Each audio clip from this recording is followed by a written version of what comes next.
Налоговая служба объявила о начале декларационной кампании 2024 года. Именно об этом поговорим сегодня в программе «Интервью». Здравствуйте, я представляю гостя в студии Ольга Глухова, начальник отдела управления Федеральной налоговой службы России по Республике Башкортостан. Ольга Юрьевна, здравствуйте. Здравствуйте. Итак, мы говорим с вами о том, что началась декларационная кампания. Кто из россиян и жителей республики должен подать декларацию? Ежегодно у нас в республике проходят декларационные кампании, этот год не стал исключением. Обязаны задекларировать свои доходы граждане, которые получили в 2023 году доходы от продажи автотранспортных средств, от продажи недвижимости, которая находилась в собственности менее минимального срока владения.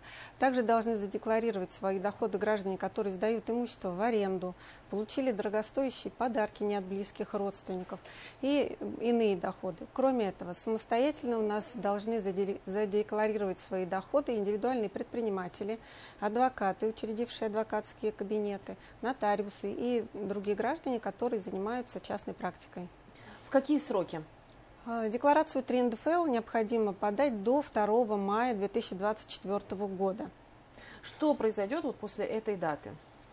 Граждане, которые не задекларировали свои доходы до 2 мая, после 15 июля налоговыми органами самостоятельно будет исчислен налог с суммы дохода, полученного от реализации недвижимого имущества, либо получения его в дар, по сведениям, которые будут предоставлены регистрирующими органами. Но в этом случае уже налог будет предъявлен в виде решения с начисленной суммой пений и штрафов. У нас 119 статьей Налогового кодекса предусмотрены штрафные санкции за несвоевременное представление декларации в размере не менее 1000 рублей. Поэтому желательно задекларировать свои доходы до 2 мая и не забывать об этом. Вот во всех ли случаях нужно подавать декларацию, чтобы задекларировать полученный доход? Или есть какие-то исключения?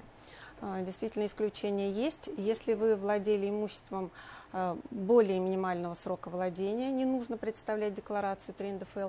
А также, если вы продали имущество стоимостью до 1 миллиона рублей, либо иного имущества, транспортные средства, к примеру, до 250 тысяч рублей, то в этом случае тоже декларацию представлять не нужно.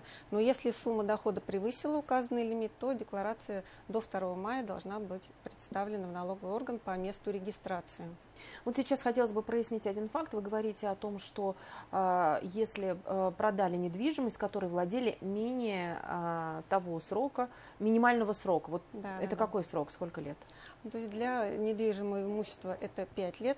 Исключение составляет имущество, которое получено по наследству, либо в ходе дарения, это 3 года. А иное имущество это 3 года. То есть автотранспортное средство, если продаете, срок владения должен быть более 3 лет, тогда декларацию представлять не нужно. Ольга Юрьевна, еще вопрос, наверное, который волнует сейчас самозанятых граждан, это именно люди, которые сдают квартиры, автомобили и так далее. Вот такой вот пассивный доход. Должны ли они именно вот от этого пассивного дохода заполнять декларацию? Доходы, в отношении которых физическими лицами применяется специальный налоговый режим, налог на профессиональный доход, они освобождаются от налога на доходы физических лиц, они, соответственно, уплачивают налог на профессиональный доход. Но в случае, если, к примеру, гражданин, который зарегистрирован в качестве плательщика налога на профессиональный доход, сдает квартиру в аренду, то сумма арендной платы он уплачивает налог на профессиональный доход, а если в конце года он эту квартиру продает, владея ею менее минимального срока владения, ну, допустим, 2 года, то в этом случае он должен представить декларацию суммы дохода, полученного от продажи этой квартиры. Но в декларации уже сумму дохода от арендных платежей он уже не указывает. Ольга Юрьевна, а что касается вот именно доходов по вкладам, нужно ли заполнять декларацию, сдавать НДФЛ именно по этой части дохода? В 2024 году граждане впервые будут платить налог на доходы физических лиц с процентов по вкладам. Но уплачивается именно тот процент по вкладам, который превысил определенный лимит. Лимит определяется Лимит зависит от ключевой ставки Центрального банка России, и он определяется как 1 миллион рублей умножается на максимальную ключевую ставку за год.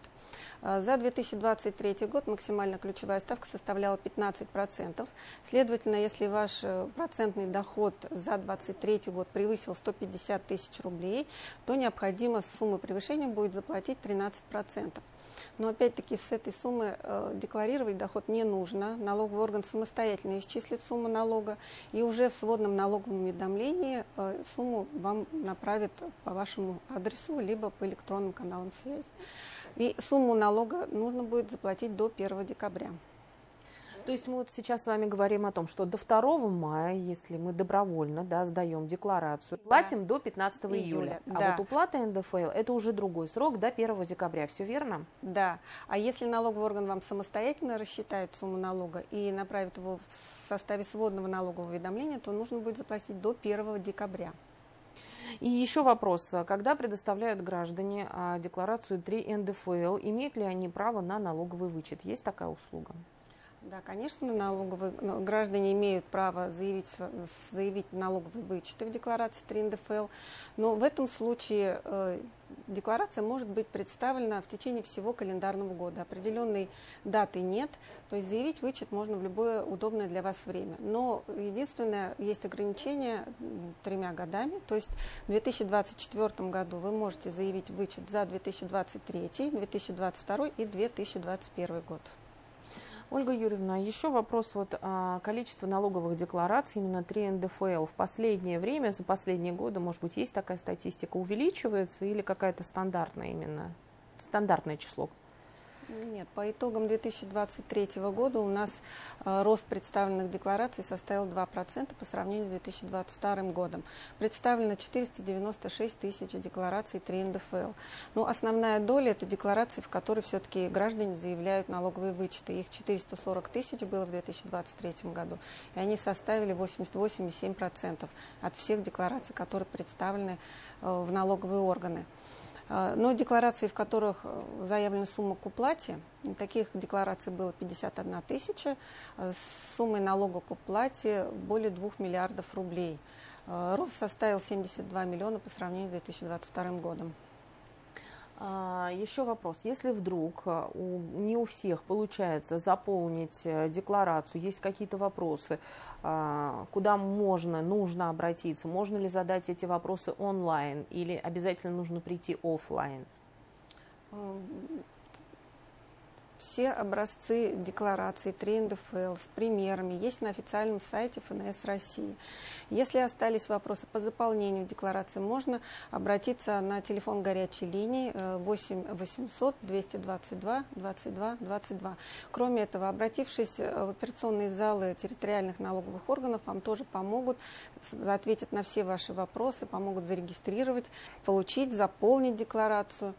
Хотелось бы еще немножко остановить свое внимание на том, что декларацию можно представить и онлайн через личный кабинет налогоплательщика физического лица. Очень удобно то, что декларация будет именно заполнена онлайн, и также онлайн будет направлена в налоговый орган без посещения его. Кроме этого, преимущество личного кабинета в том, что вы будете видеть весь процесс проверки вашей декларации. Кроме этого, вы увидите вашу недоимку по налогам, переплату по налогам и сможете заплатить налог тоже также через личный кабинет. Ольга Юрьевна, подводя итог нашему разговору, давайте еще раз расскажем о том, кто должен сдать и задекларировать свои доходы, сдать 3 НДФЛ до 2 мая. Да, повторюсь еще раз, что до 2 мая должны представить декларации 3 НДФЛ, в которых заявляют сумму полученного дохода за 2023 год. Еще раз повторюсь, от продажи имущества, которое было в собственности более минимального срока владения, менее минимального, автотранспортных средств, от сдачи имущества в аренду, от получения в дар не от близких родственников дорогостоящих подарков, но и иного имущества. Кроме этого, сдают декларации предприниматели, адвокаты, нотариусы, все, кто занимается частной практикой.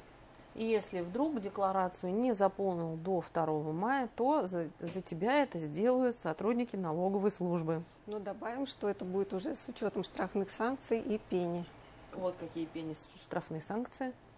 Штрафные санкции, как я уже сказала, в соответствии со 119 статьей в размере не менее 1000 рублей. И пени 1/300 ставки Центробанка за каждый день просрочки уплаты налога.